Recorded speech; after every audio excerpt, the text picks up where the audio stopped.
saya dari Senawina Wijaya, saya dari kelas 10 IPA 7 nomor ASN 6. Di sini saya akan menjawab soal untuk ulangan akhir semester mata pelajaran prakarya dan kewirausahaan. Yang pertama, ciri-ciri orang yang memiliki jiwa kewirausahaan yaitu optimis. Nah, optimis inilah yang membuat mereka mampu bertahan dalam menghadapi berbagai masalah, kegagalan, ataupun hambatan dalam jalan mereka menuju sukses. Yang kedua yaitu keberanian mengambil resiko. Ciri utama yang menonjol yaitu keberanian untuk mengambil resiko dalam membuka usaha sendiri. Tanpa keberanian tak ada usaha yang bisa terbentuk. Yang ketiga yaitu semangat. Wirausaha adalah seorang yang memiliki semangat yang tinggi. Mereka pantang menyerah pada masalah, pantang mundur pada kesulitan, dan pantang putus asa pada hambatan yang menghadang usaha mereka. Yang kedua yaitu penyebab keberhasilan dan kegagalan dalam kewirausasahaan.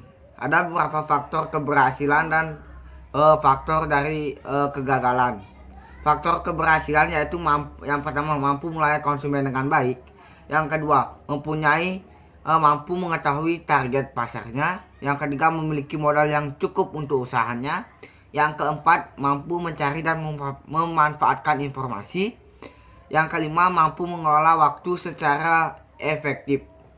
Selanjutnya ada faktor penyebab kegagalan dalam kewirausahaan. Yang pertama yaitu tidak berkompeten dalam mengelola. Yang kedua kurangnya pengalaman yang dimiliki. Yang ketiga lokasi yang kurang memadai. Yang keempat kurangnya percadangan atau gagal dalam perencanaan. Yang kelima tidak bersungguh-sungguh dalam berusaha, yaitu usaha yang bisa dilakukan dalam bahan awetan nabati di daerah sekitar kalian. Yaitu yang pertama saya memilih aneka keripik. Tahukah kalian bahwa bahan makanan nabati bisa kita olah menjadi keripik dan bisa bertahan lama? Contohnya bahan awetan yang bisa diolah menjadi keripik seperti singkong, kentang, pisang, ubi, dan masih banyak lagi. Ada juga olahan keripik dengan bahan buah, yaitu seperti mangga, semangka, apel, dan masih banyak lagi. Yang kedua saya memilih selai. Nah, selai merupakan salah satu jenis makanan awetan dari buah atau buah-buahan yang sudah dihaluskan. Setelah itu ditambah gula dan dimasak hingga kental atau berbentuk setengah padat. Selai sering dikonsumsi masyarakat untuk tambahan pada roti tawar dan juga bisa digunakan sebagai usaha membuka roti bakar.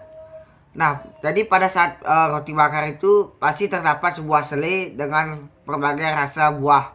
Contohnya seperti strawberry, blueberry, apel, anggur, dan masih banyak lainnya. Yang ketiga yaitu dengan membuatkan rempeyek. Nah, rempeyek pada umumnya bahan campuran utama yaitu tepung terigu maupun tepung kanji dengan kacang. Namun pada saat itu inovasi rempeyek jadi beraneka ragam.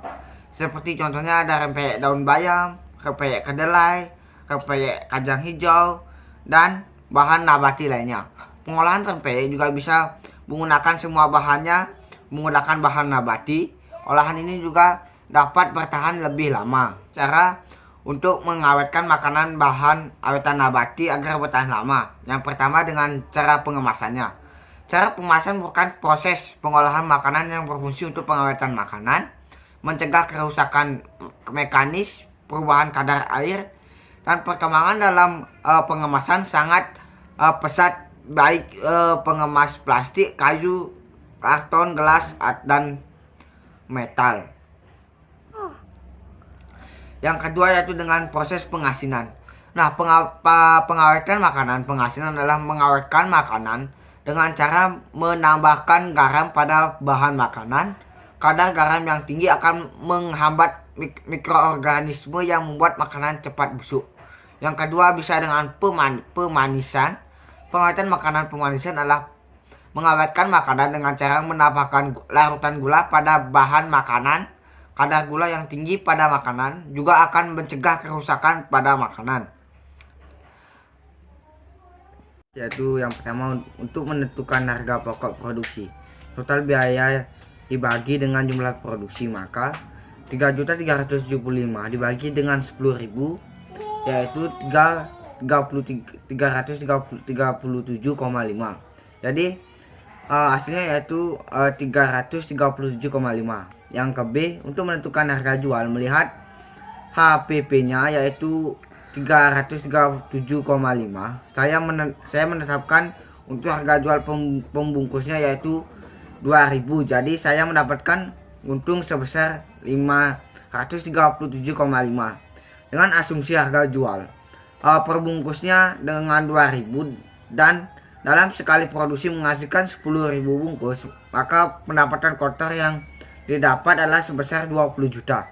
Nah, dari pendapatan kotor tersebut kita dapat menentukan pendapatan bersih atau laba dengan mengurangi pendapatan kotor dengan total biaya sekali produksi, yaitu 20 juta dikurang dengan 3.375, hasilnya yaitu 16.625.000. Jadi perkiraan yang dapat dalam satu kali produksi yaitu sebanyak 10.000 bungkus dengan harga 2000, yaitu mendapatkan untung sebesar 16.625.000. Oke, sekian penjelasan jawaban saya tentang soal untuk ulangan akhir semester mata pelajaran prakarya dan kewirausahaan. Apabila ada salah kata saya mohon maaf dan saya aturkan Om Santi.